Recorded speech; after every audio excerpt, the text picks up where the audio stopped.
Hoy en Noti5 un invitado muy especial, se trata del señor ministro de Transporte, Jorge Eduardo Rojas. Ministro, bienvenido a Noti5. Muchas gracias, un saludo para todo el Valle del Cauca, para Cali, cada uno de los municipios que tiene este hermoso departamento. Bueno, ministro, está en una de las zonas más afectadas por el paro camionero, definitivamente el puerto de Buenaventura sale más del 60% de la carga de este país.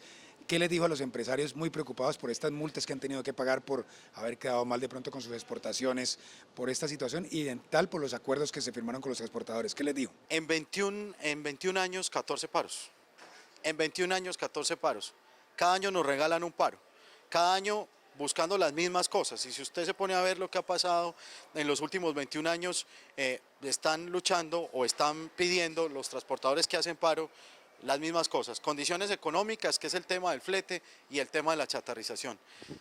Yo me posesioné y a los 15 días entramos en paro, pero a los 3 días de posesionado estaba sentado en la mesa, el primer gremio que recibí fue el gremio de transporte, y les dije, bueno, venga, dialoguemos, porque yo sé que ustedes son muy propensos al paro, entonces más bien dialoguemos y busquemos soluciones.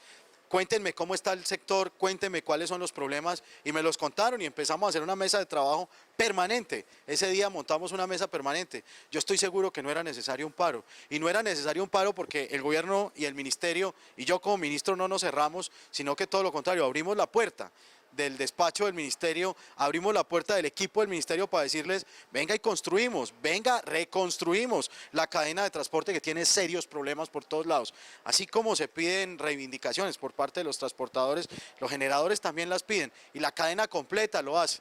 De manera que sí, sentimos mucho lo que pasó, pero aquí lo que hizo el gobierno fue ser firme en sus convicciones, decirle y proteger al consumidor final. ¿Qué estaban pidiendo los transportadores? ¿Y va a ser serio? ¿Estos acuerdos se van a cumplir? ¿Va a haber un observatorio? Primero contémosle al país cuáles son los acuerdos, qué fue lo que se pidió.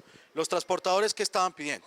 Estaban pidiendo primero, en el sistema de condiciones económicas hay un sistema que se llama el sistema de costos eficientes. ¿Y las variaciones en peaje y ese sistema bota un valor. En el ministerio se cargan las variables que tiene el sistema, peajes, combustible, lo que valen las llantas, el aceite, todos los costos variables y fijos y otros costos que tiene la cadena, o más bien para el transportador lo bota ahí, y eso se llama un valor de referencia.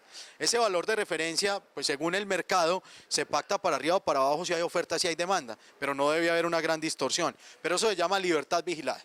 Y eso es lo que estaba defendiendo el gobierno en este paro. Fue una defensa férrea. Férrea, que no volviéramos a la tabla de fletes, que es un valor único hacia abajo, o sea, que tiene un piso de cobro pero no un techo. Y que además afecta el costo de la canasta familiar. Claro, eso hubiese podido hacer que se hubiera impactado en más del 10% el costo de la canasta familiar. Cada colombiano, cada vallecaucano hubiese tenido que pagar de pronto un 10% de más en cada producto de la canasta familiar. Y esa fue la gran defensa. Nosotros entendemos. Entonces que ahí el gobierno no se dio. No se dio, pero también entendemos que el transportador tiene una reivindicación importante ahí. Tampoco podemos ser cerrados a la banda. Y entendemos que el sistema de costos hay que actualizarlo diario. Si mañana sube el peaje en uno de los tramos de Buga a Buenaventura, yo lo tengo que cargar en ese sistema para que se lo reconozca el generador al transportador. Y eso no estaba pasando de la mejor manera. Por eso en este paro uno de los grandes compromisos es la actualización inmediata y permanente de cada uno de los costos del sistema. En ningún momento dijimos que no iban a subir los peajes. Lo que dijimos es que se iban a cargar en el sistema de costos cada que subieran, que si el combustible sube o baja,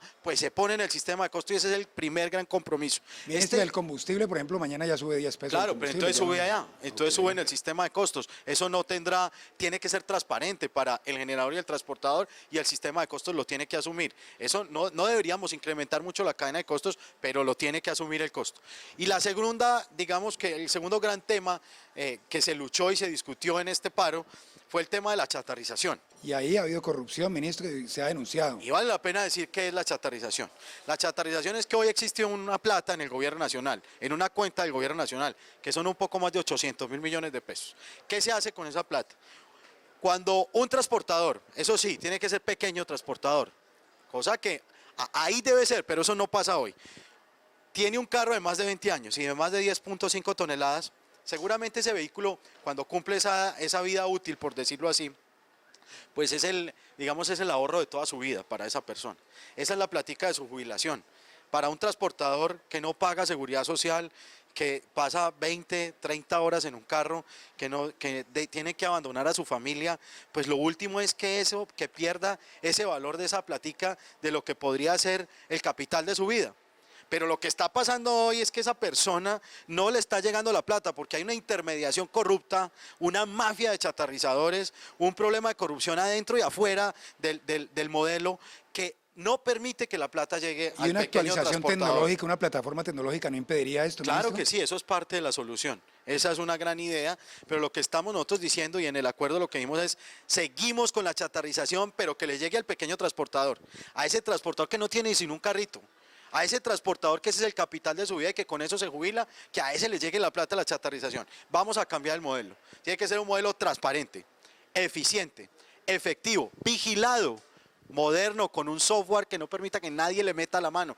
Hoy, esta semana hemos estado revisando ese procedimiento, es totalmente vulnerable, tiene todos los problemas del mundo, Y el ministerio vicios, lo ha denunciado, pero por inclusive hay supuesto, denuncias. hay denuncias de hace más de 2, 3, 4 años donde hay gente en la cárcel, además, por este tema de la chatarrización, pero tenemos que destruir esos carteles de la chatarrización, acabar con ellos y esa fue la segunda reivindicación.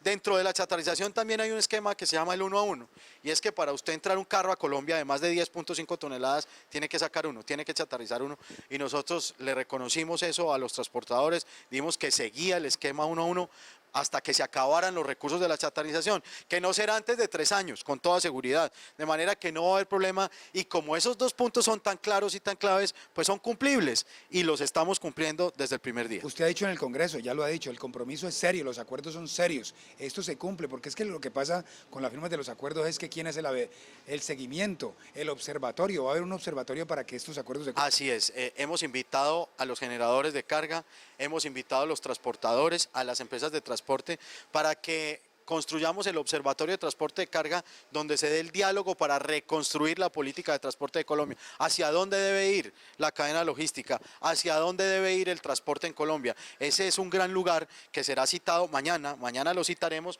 para que empiece a trabajar a futuro y podamos tener una reconstrucción de la política de transporte. Pues muchas gracias, ministro, por este espacio Noti5, hasta una próxima oportunidad. Un abrazo para todos.